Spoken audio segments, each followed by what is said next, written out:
and welcome to today's Decay. We celebrate births and beginnings of everything important since the dawn of time. April 13th edition? 13th. Yeah. What happened? James Ensor, Belgium's famous painter. Born today, 1860, who I was lucky enough to see like a whole James Ensor career retrospective. MoMA? Met? One of those Manhattan fancy art galleries, museums.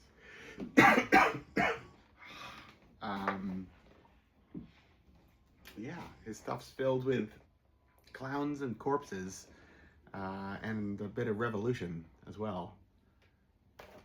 It's great, and he didn't belong to any sort of art movement. He was just kind of like a weirdo doing his own thing, off on his various clowns, corpses, and revolutionary tangents.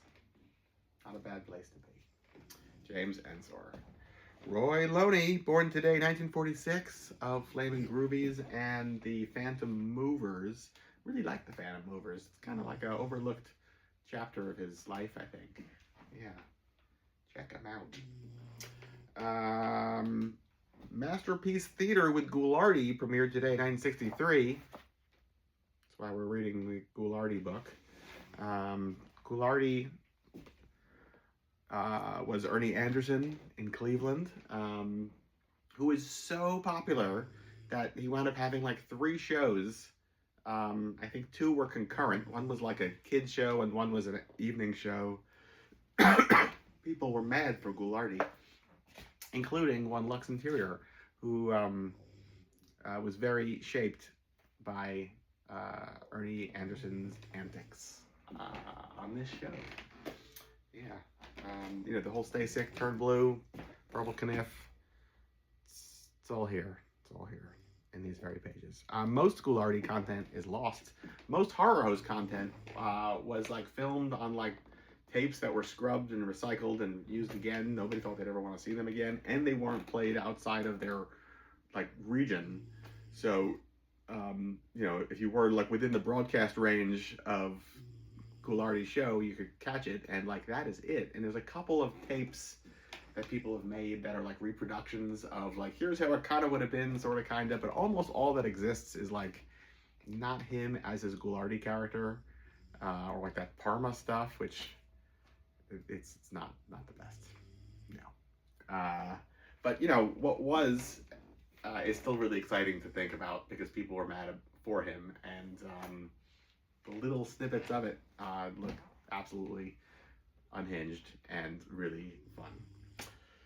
Yeah. Suburbia premiered today, 1984.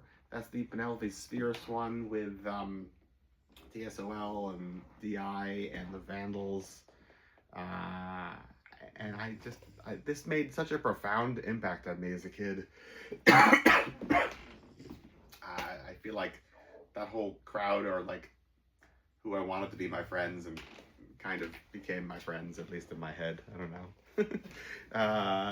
Anyway, also today, 1984, Friday the 13th, Part 4, the final chapter premiered, which, like, how ridiculous. Like, is this the first time it took to episode 4 or Part 4 for, like, the full-on Jason Voorhees, like,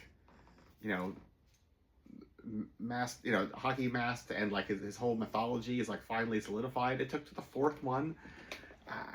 I love how ridiculous that is. I feel like so many of the Friday the 13th movies, like the star of the show is like the 1980s, and this one has it in spades with Crispin Glover, Corey Feldman. It's just like full on ridiculous 1980s, and I'm here for it.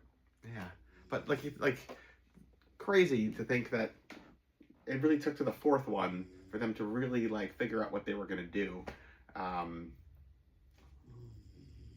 then that becomes like this icon for so long afterwards. Would you compare it to Nightmare on Elm Street, where like they basically have the premise from like the get-go, but also like the whole, there's like so many like things that don't age well, Freddy's background and everything. Unfortunate. But then also like so surreal in how it was done. I don't know. To me, that feels like a fully formed thought. Whether it was, you know, a good one or not, I guess is another question, or if there's some regrettable aspects of it. Halloween didn't seem to really know what to do with itself after the first one, even though I loved the third one. Phantasm, fabulous, but what is going on? Who the hell knows? I guess my point is all of these like giant franchises, like have just as much sense of what they want to do and vision of where this is going and why, and that like will this be important as like major religions.